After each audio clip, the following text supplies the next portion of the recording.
Hey everybody, it's Jim from Cigars and Other Dude Stuff. Question for you. Have you ever smoked a Plasencia cigar?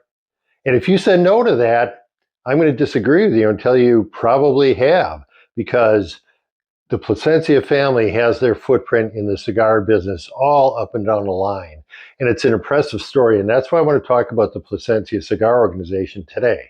So let's start out back in 1865, which is when the Plasencia family started growing tobacco in Cuba. They did very well at that. They were strictly tobacco growers at that time. We'll see they expanded a lot into other areas of cigar production later. But at that time, they were just tobacco growers. And that went fine until the early 1960s, so almost 100 years.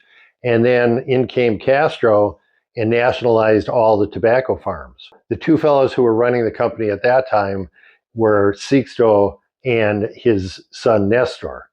And they had to flee Cuba and they settled in Nicaragua. And this is in the early 60s.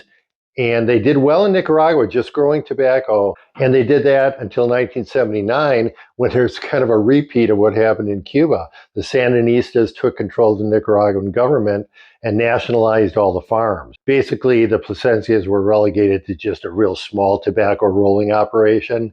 And the government was running all the farms, and they screwed it up royally. There was big blue mold outbreak, and they produced horrible tobacco, so it was really a bad time. While that was going on, the Plasencias, much to their credit, bought a lot of land in Honduras, which is pretty nearby Nicaragua, and started growing tobacco there.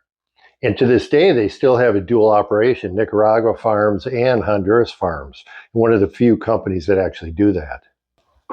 Over the years, the Plasencia family expanded their operation into basically diversifying into three different business groups. Not only the farming, the growing of tobacco, and believe it or not, they supply about 75%, about 3/4 of the New World tobacco companies buy at least some tobacco from the Plasencia farms. So it's a very big operation, as I mentioned, Nicaragua and Honduras.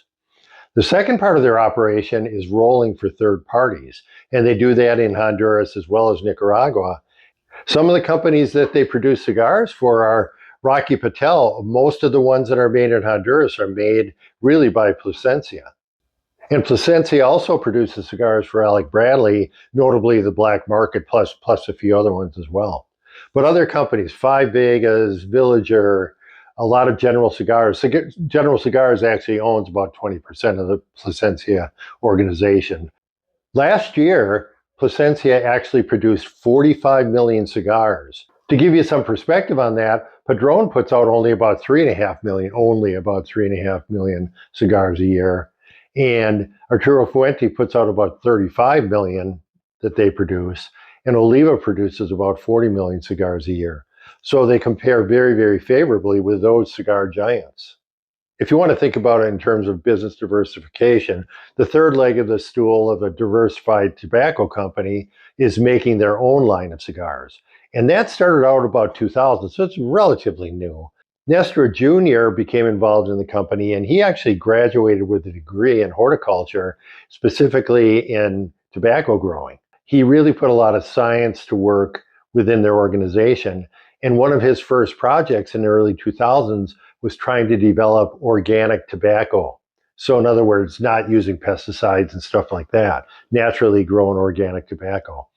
And they came out with a line way back in the early 2000s of organic cigars, which kind of flopped. They didn't understand distribution very well at that point. And that's really, if you talk to them, they say, the distributors didn't do a good job for us. It was a good product.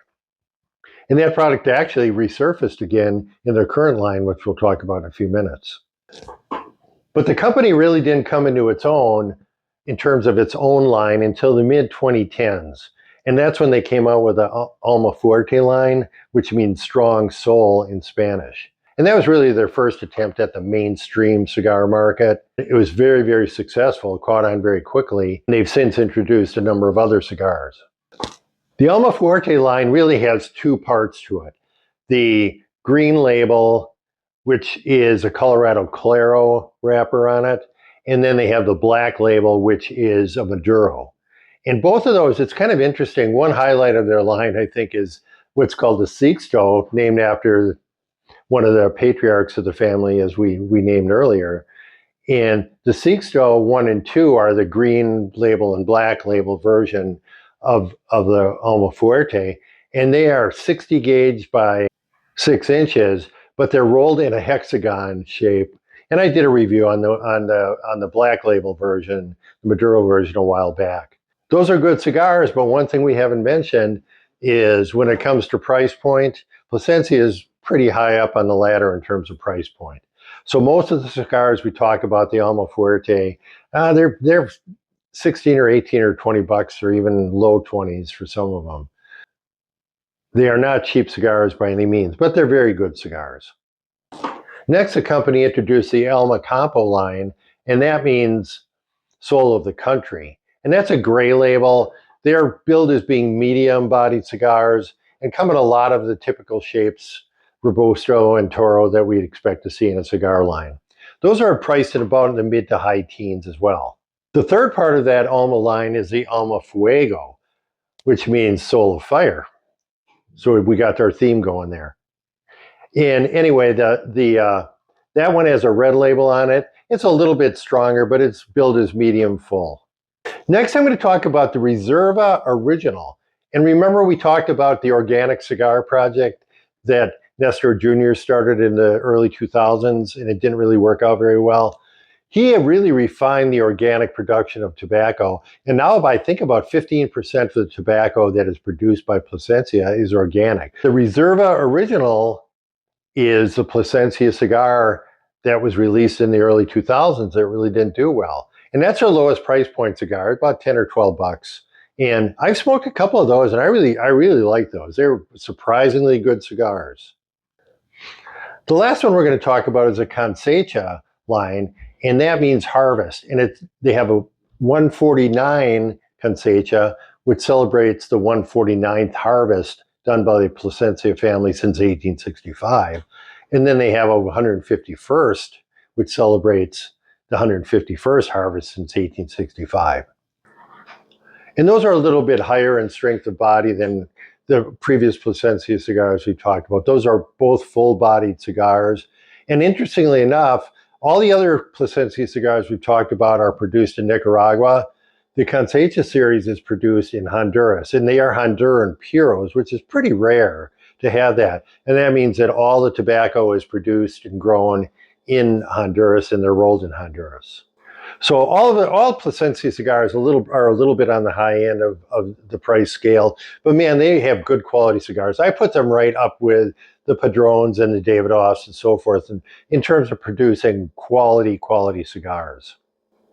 I hope you enjoyed this highlighting of Plasencia. I enjoyed doing the research on it. I've also done these on Arturo Fuente and on Oliva in my father, I believe. So if this is something that you thought was interesting, you can look up those other videos I did. Anyway, I will see you next time from Cigars and Other Dude Stuff.